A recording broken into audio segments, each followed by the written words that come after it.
Assalamualaikum warahmatullahi wabarakatuh. Kami dari kelompok 10. Saya Jessica Amelia Putri dengan NIM 2030255127 dengan teman saya Aulia Nurul Alfiah dengan NIM 2030205136. Kami akan mempresentasikan makalah kami yang berjudul Otonomi Daerah. Apa pengertian otonomi daerah? Otonomi daerah adalah hak penduduk yang tinggal dalam suatu daerah untuk mengatur, mengurus, mengendalikan, dan mengembangkan urusannya sendiri dengan menghormati peraturan perundangan yang berlaku. Asas-asas untuk menyelenggarakan pemerintahan daerah ada 4, yaitu sentralisasi, desentralisasi, dekonsentrasi, terakhir tugas membantu. B. Prinsip dan tujuan otonomi daerah. Prinsip otonomi daerah menggunakan prinsip otonomi seluas-luasnya. Dalam arti, daerah diberikan kewenangan mengurus, mengatur semua urusan pemerintahan di luar yang menjadi urusan pemerintah yang ditetapkan dalam undang-undang ini. 1. Prinsip otonomi luas. 2. Prinsip otonomi nyata. 3. Prinsip otonomi yang bertanggung jawab. Tujuan otonomi daerah: meningkatkan pelayanan umum. Dengan adanya otonomi daerah diharapkan ada peningkatan pelayanan umum secara maksimal dari lembaga pemerintahan di masing-masing daerah. 2. Meningkatkan kesejahteraan masyarakat. Setelah pelayanan yang maksimal dan memadai, diharapkan kesejahteraan masyarakat pada suatu daerah otonom bisa lebih baik dan meningkat. Baiklah, materi selanjutnya akan dilanjutkan oleh Aulia Nurul Alfiah. Assalamualaikum warahmatullahi wabarakatuh. Perkenalkan, nama saya Aulia Nurul Alfiah dengan NIM 2030205136.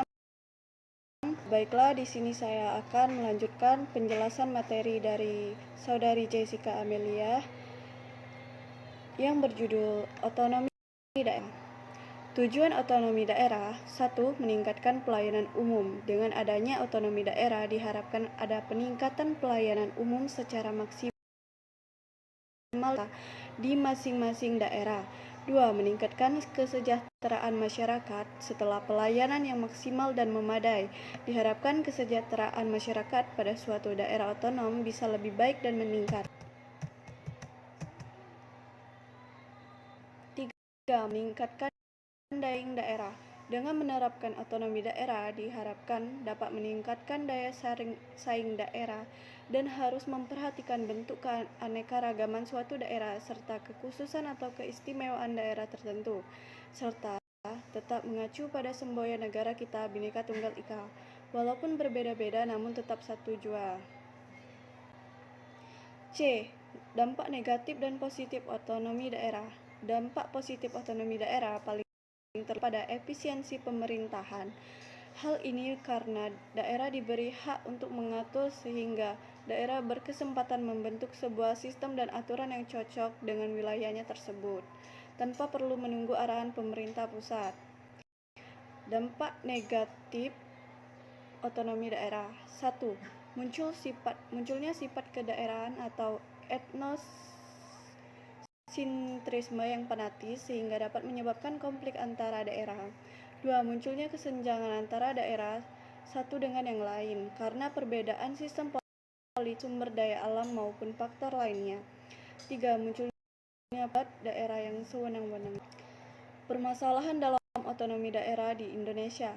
Masalah-masalah tersebut antara lain: 1. Eksploitasi pendapatan daerah.